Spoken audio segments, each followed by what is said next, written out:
My name is Naomi Brexley, and the day I walked into that Toronto courtroom on Queen Street, I watched my aunt's knuckles go white around the strap of her Birkin knockoff. The Crown Attorney had just called my name. Not as a character witness, not as the family disappointment sitting quietly in the gallery, but as the lead financial investigator, who'd spent 2 years building the case that was about to put her husband away. Detective Constable Naomi Brexley, Ontario Securities Commission Joint Task Force.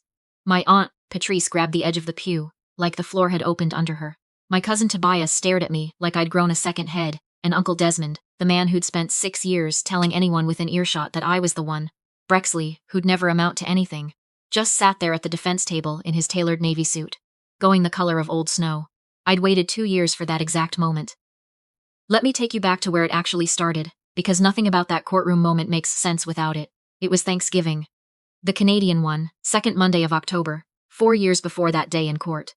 I was 25, renting a one-bedroom above a laundromat in Kitchener, working the customer service desk at a Canadian Tire. At least, that's what my family believed. Dinner was at Uncle Desmond's place in Oakville, a 5-bedroom on a cul-de-sac with a heated driveway and a koi pond he'd installed the previous spring. Desmond Whitlock was a financial advisor, the kind who sponsored the local hockey tournament and had his face on a billboard off the QEW. He was also running the largest affinity fraud scheme targeting retirees in the Halton region, but I'm getting ahead of myself. That Thanksgiving, I sat near the end of the table in a sweater I'd bought on clearance at Winners. My cousin Bridget had just made partner at her accounting firm at 29. My cousin Felix had gotten into McMaster's medical program. And me, I'd left my CPA articling position 18 months earlier, one exam away from my designation, still working retail. Naomi? Desmond asked, not looking up from the turkey he was carving with theatrical precision. Still at the Canadian Tire? Still paying my own rent, I said. That got a polite laugh from absolutely no one. My Aunt Patrice patted my hand with the specific brand of pity, reserved for women who've never once worried about a credit card statement. I'm sure something will work out for you, sweetie. My mother, sitting beside me, squeezed my knee under the table. She'd always defended me quietly, in ways that cost her something. Desmond was her older brother. This house, these dinners. This was her family too, the only one she had left since our father passed. What nobody at that table knew was that I hadn't left my articling job because I burned out.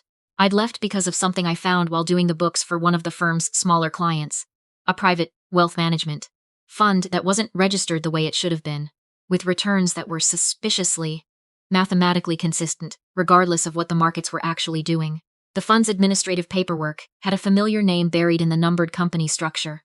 Whitlock Capital Partners. I took what I found to the managing partner at my firm. He told me I was misreading a perfectly standard fee structure. I took it to the provincial regulator's general inquiry line. They told me to gather more before making any formal complaint, that these things take time and accusations, without solid documentation, could open me up to liability. Then somebody keyed my Civic in the parking garage at work. Right down both doors, the same week. I'd asked one too many questions in a partners meeting. 3 weeks later, I got a call from an investigator with the Ontario Securities Commission named Priya Anand. Somehow she'd heard there was a junior accountant in Kitchener, asking uncomfortable questions about an unregistered fund out of Oakville. She asked if we could meet somewhere that wasn't my office. I resigned from my articling position 4 days later. Not because I'd given up. Because going to work every day while quietly feeding information to a provincial regulator made keeping any kind of low profile basically impossible. My cover story was simple. The pressure of articling had gotten to me. I needed something with fewer hours. I was figuring things out. My family ate that story whole. Desmond especially. By the time I sat down at that Thanksgiving table, I'd been working with Priya's team for over a year, technically still a confidential source but functionally something closer to an embedded analyst. Someone with enough accounting background to read what they were looking at, and enough family access to get places provincial investigators legally couldn't. That dinner was the first time I really watched the operation from inside the family. Desmond stepped out twice to take calls on the back deck. Both times I watched him through the patio doors, his body language shifting the second he thought no one was looking. Shoulders tighter, voice clipped, the golf dad warmth dropping off his face like a mask coming loose. I caught 4 words through the glass on the second call. Wind down the Brantford Fund. The Brantford Fund was a seniors' retirement pool I'd flagged 9 months earlier. 41 investors, average age 68, told they were earning a guaranteed 8% annually in a conservative income strategy. I excused myself to help clear plates and sent Priya a 2-line message on the secure app we used. Brantford being wound down tonight. Possibly liquidating.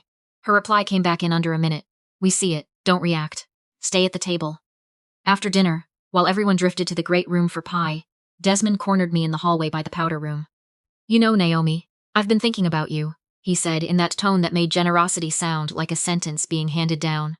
"I could use someone with your numbers background. Nothing glamorous. Reconciling statements, client files. But it's a foot in the door, and frankly, it's more than you've got going right now." He smiled the smile of a man doing charity work for someone he'd already decided was drowning. "I'll think about it," I said. "Don't think too long. Opportunities like this don't grow on trees, sweetheart." I drove back to Kitchener that night and filed a 14-page contact report before I let myself sleep. "I want to tell you about my cousin Saskia. She was Desmond's daughter, 2 years younger than me, the quiet one at every family function, with the kind of watchfulness I recognized, because I'd built the same armor myself. 3 weeks after that Thanksgiving, she texted me out of nowhere. "Can we get coffee?" "Somewhere not near the house." We met at a Tim Hortons on the edge of Burlington, 7 in the morning on a Wednesday. She was already there when I arrived, both hands wrapped around a double-double she wasn't drinking. "I need to ask you something first," she said, "and I need you to actually answer me. Okay, are you investigating my dad?" The whole Tim Hortons felt very small and very loud all at once. I looked at her for a long moment. She looked back at me with the kind of exhausted, frightened eyes that belong to someone who's been carrying something alone for far too long. "What makes you ask that?" I said carefully. "Because I've been watching him for almost 2 years, she said, "and I have a folder on my laptop I don't know what to do with." What Saskia showed me, over the next hour, changed the entire shape of the case. She'd been quietly documenting her father's business since she'd stumbled onto a second, hidden set of account records on the home computer she shared with him for university work. Investor statements that didn't match the actual brokerage activity. Wire transfers to numbered companies in the Caymans. The names of 2 compliance officers at a Bay Street firm who'd been quietly approving things they shouldn't have. She didn't fully understand the mechanics of what she was looking at, but she'd been screenshotting everything for nearly 2 years, terrified of what exposing her father would do to her mother. "He's been pushing my boyfriend to invest," she said. $110,000, basically his entire inheritance from his grandmother. "Connor doesn't know what the fund actually is. He thinks it's like a normal RRSP style thing. I can't let him put that into it." "I can help," I said, "but Saskia, you need to understand what this means. The second you give me what you have, it doesn't stay between us. It becomes part of something much bigger." She nodded slowly. "I know, I've known for a long time. I just needed someone safe to give it to." She looked at me across the sticky laminate table. "I always thought it was strange that you left your articling job, honestly.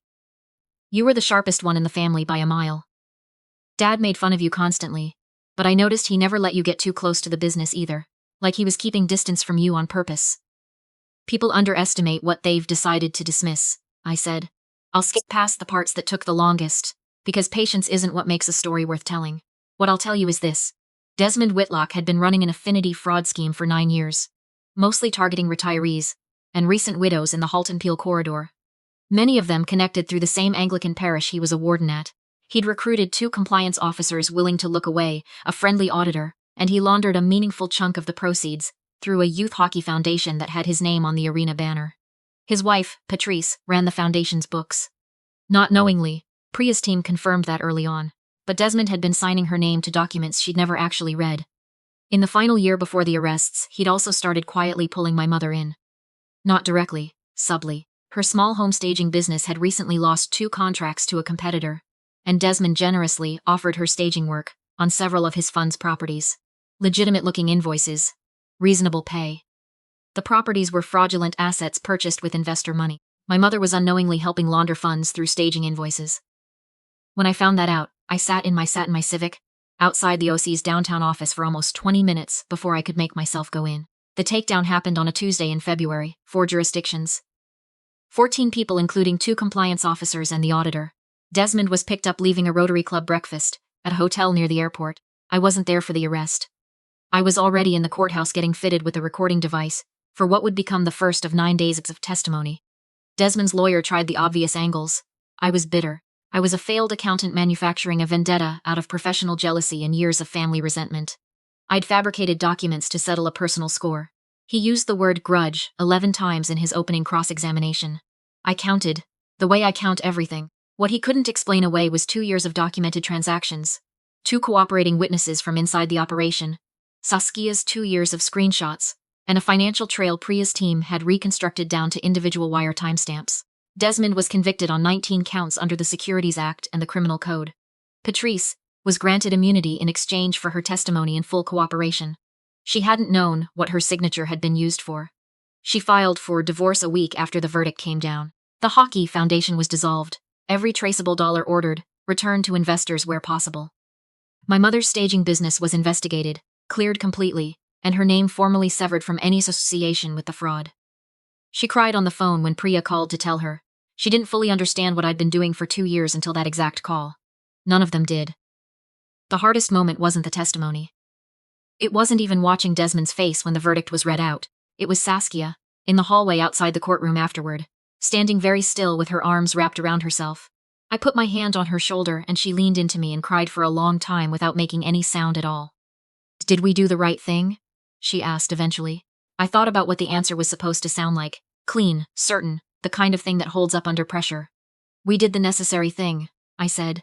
"And I think most of the time, those end up being the same." She nodded against my shoulder. "He's still my dad." "I know, that doesn't go away." "No," I said. "It doesn't. People sometimes ask me, the few who know the full story, whether I regret how it ended, whether taking down family is ever worth what it costs. Here's what I know. 41 families, mostly retirees, had their savings tied up in promises that were never real. 6 of them lost their homes, trying to keep up with mortgages they'd taken against investments they thought were liquid. A 71-year-old widow named Eleanor, who'd put her late husband's entire pension buyout into the Brantford Fund, came to the courthouse the day Desmond was sentenced. She didn't say a word to me. She just sat in the gallery and watched. When the judge read out 12 years, she closed her eyes for a second and let out a breath I felt from 3 rows back. I've thought about that breath for a long time. I'm full-time now, not a confidential source anymore, an investigator with the Joint Serious Offenses team. Priya Anand is my supervisor and still the sharpest person I've ever worked with. I don't talk about the Whitlock case much. This is close to the first time I've told it from start to finish. If there's anything I want you to take from it, it isn't that I was brave or exceptional. I wasn't. Particularly. I was a 24-year-old accountant who saw something wrong in a spreadsheet and couldn't make myself unsee it. Everything after that was just the consequence of one decision I made at my kitchen table on a Tuesday night. The people who called me a failure weren't wrong about what they saw. From the outside, I looked exactly like someone who'd quit. That was the whole point. That's what made it work. But here's what this job has taught me. The most dangerous person in any room is the one everyone's already decided doesn't matter. They never see you coming.